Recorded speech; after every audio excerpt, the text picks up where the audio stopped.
सावली, आज खूप मीटिंग्स आहेत तर मला उशीर होऊ शकतो. जेवायला थांबू नकोस. हा, तू जेवून घे.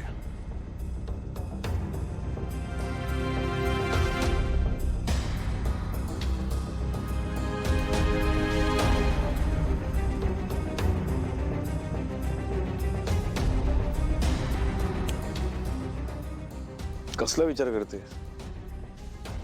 काय झालंय? सोमभाऊचे घर सोडून गेले. कधी? काय पण काय झालं काय? त्यांच्यात आणि तिलोत्तमा मॅडम मध्ये खूप मोठा वाद झाला. असू दे, एका अर्थी बरंच झालं.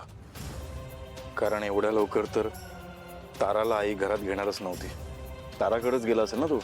राहू दे काही दिवस तिकडे, नंतर बघू काय करायचं ते. हे असेच गेले असते ना तर काहीच वाटलं नसतं. पण ते तिलोत्तमा मॅडमची भांडून गेले. हे घर तुटायला लागलंय सारंग सर.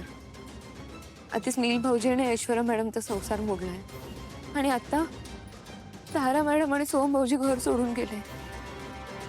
मला न्याय देण्याच्या नादात आपल्याकडून खूप मोठा अन्याय होतोय घरच्यांवर. का कुणाच ठाऊक मला असं वाटतंय की हे जे काही होतंय ना त्या सगळ्याला मी जबाबदार.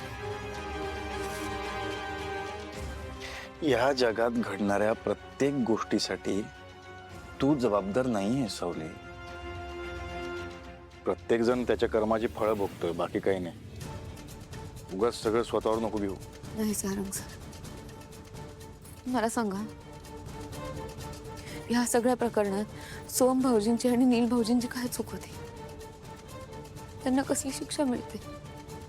सगळं माझ्यामुळे होतंय. सगळी चूक माझी. मी जबाबदार आहे सगळ्यांना.